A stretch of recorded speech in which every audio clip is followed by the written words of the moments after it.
और ब्रेक के बाद एक बार फिर से स्वागत है। आप देख रहे हैं सेहत की पाठशाला, जिस पाठशाला में गायनेकोलॉजिस्ट से चर्चा हुई, पीडियाट्रिक डॉक्टर से चर्चा हुई, लेकिन अभी एक डॉक्टर बाकी है, ईएनटी। डॉक्टर संजीव मिश्रा से भी चर्चा करेंगे। सीनियर कंसल्टेंट है ईएनटी के आईएलएस हॉस्पिटल से। बहुत बहुत स्वागत है सर आपका। देखिए, सबसे पहला सवाल जो मेरा आपसे होगा, क्योंकि आजकल हम एक टर्म बहुत ज्यादा सुन रहे हैं, एडेनॉइड हाइपरट्रोफी, ये क्या होता है सर एक्चुअली में? देखिए, शरीर में इम्यूनिटी जो बनता है उसका मेजर रोल रहता है लिम्फोइड टिश्यू का। वैसे एक गले में और नाक के पीछे जो लिम्फोइड टिश्यू रहता है उसको हम वॉल्डेयर रिंग बोलते हैं।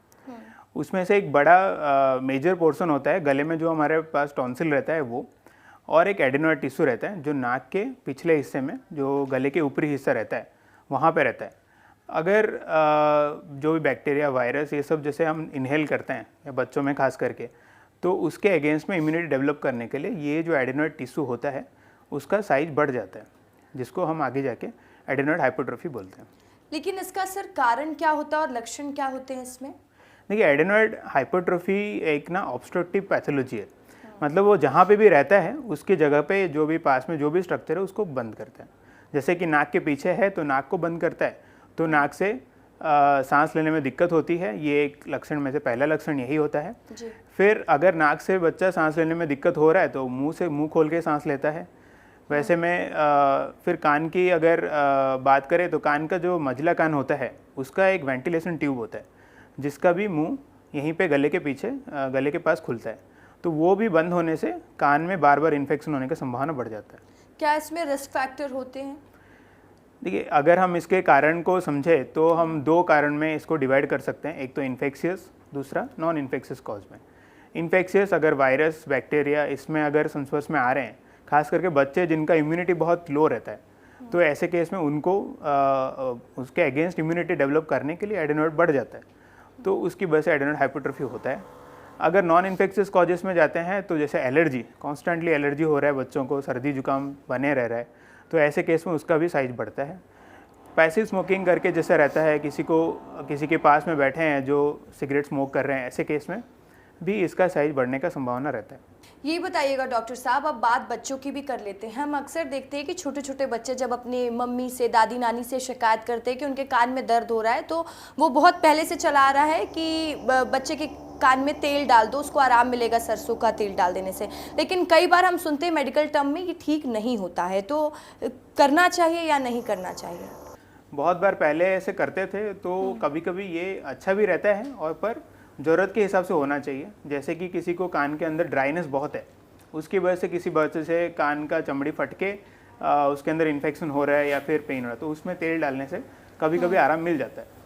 पर जैसे ये एडेनॉइड की बात हम कर रहे हैं, वो अंदर से काम कर रहा है, उसकी वजह से कान में दर्द हो रहा है, जिसका मेडिकल मैनेजमेंट करना जरूरी है। ये बताइएगा डॉक्टर साहब कि बच्चों में सुनने की जो क्षमता होती है, हियरिंग पावर, उसकी जांच कब करानी चाहिए? देखिए, अगर ये बहुत कॉमन फाइंडिंग रहता है, जैसे कि बच्चा बचपन से ही नहीं सुन रहा है तो वो बहुत बार पेरेंट्स जान नहीं पाते हैं, पर वो जब आवाज़ बोलना नहीं चालू करता है या फिर रिस्पॉन्ड नहीं करता है हम कुछ बोल रहे हैं, तो ऐसे केस में समझना बहुत ज़रूरी है कि उसको हो सकता है सुनाई नहीं दे रहा है। तो जितना अर्ली डायग्नोसिस हो उतना बहुत सही बात है, क्योंकि 3 साल के तक हम कुछ कर सकते हैं, जैसे उसका कॉक्लियर इम्प्लांट वगैरह रहता है या फिर हियरिंग एड का ट्रायल देते हैं, क्योंकि आफ्टर 3 ईयर ना उसका बोलने का जो क्षमता होता है या फिर जो सुन के बोलने का रहता है वो ख़त्म हो जाता है। तो डॉक्टर साहब, ये तो बच्चों की बात हो गई, अब इस प्रॉब्लम पर भी बात कर लेते हैं। आजकल ईयरफोन लोग नॉर्मली इस्तेमाल करते हैं, तो क्या अगर दूसरा व्यक्ति किसी और का ईयरफोन यूज़ करता है तो उससे इन्फेक्शन बढ़ जाता है?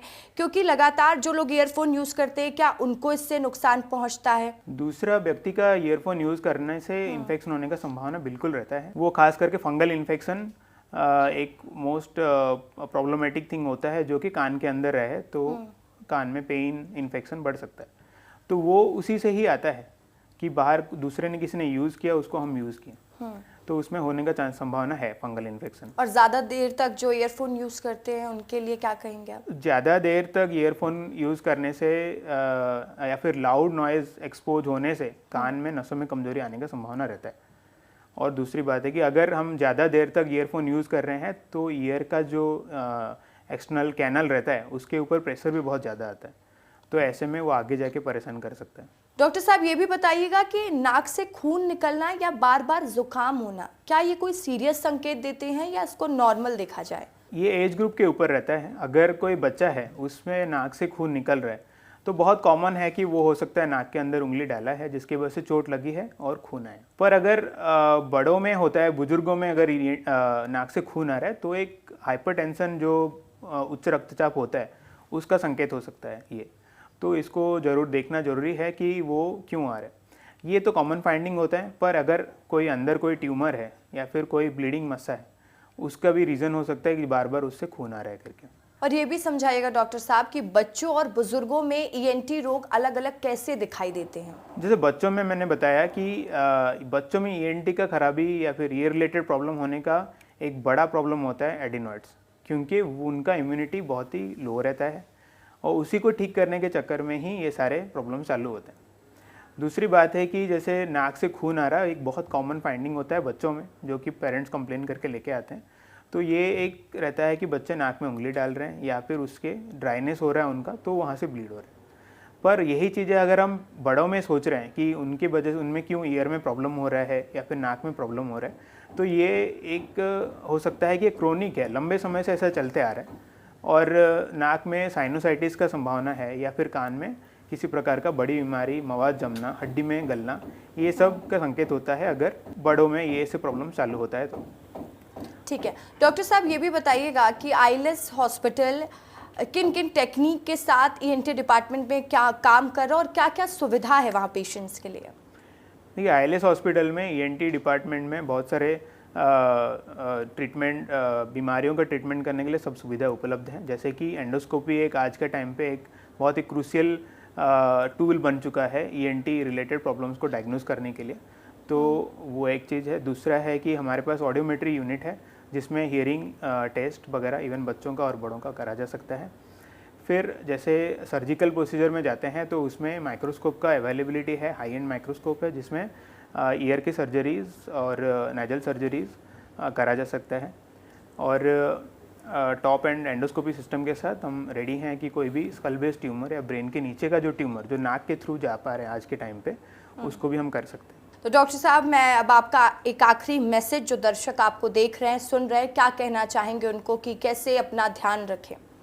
देखिए, कान, आँख अगर हम देखें ये बहुत मेजर पार्ट होते हैं शरीर के, क्योंकि ये जो हमारे पांचों सेंस है उसमें से 2 मेजर सेंसेस होते हैं। वैसे ही कान को, जैसे आँखों को हमें बहुत समय तक हम स्क्रीन टाइम देख रहे हैं तो आँखों को रिलैक्सेशन देना ज़रूरी है, वैसे कान को रिलैक्सेशन देने का भी ज़रूरत रहता है। बहुत सारे लोगों का ऐसा ही मानना रहता है कि हम कंटिन्यूसली काम करे जा रहे हैं तो हमारा वर्किंग आवर में हम कैसे बचें। ओबियसली आप वर्किंग आवर में आपको फोकस करना पड़ता है तो आपका ईयर हमेशा अलर्ट रहता है, पर आफ्टर योर वर्किंग आवर ना आपको ज़रूरी है कि आप अपने जो इंद्रिय हैं, सेंसेस को आप रिलैक्सेशन दें। तो आज के टाइम पे जो फास्ट पेस दुनिया हो गई है उसमें जो सोशल मीडिया का ज़्यादा कवरेज बन रहा है, तो हम कंटिन्यूसली आई थिंक 24/7 हम सोशल मीडिया पे रहते हैं। तो ऐसे में हमें डिटॉक्स होना पड़ेगा कुछ समय तक, जिससे हमारा ईयर और अदर सेंसेस बेनिफिट पा सकते हैं। बहुत बहुत शुक्रिया डॉक्टर साहब विस्तार न्यूज़ से खास बातचीत करने के लिए। Thank you. और इसी के साथ मुझे दीजिए इजाजत। खबरों की लगातार अपडेट्स के लिए बने रहे विस्तार न्यूज़ के साथ। नमस्कार।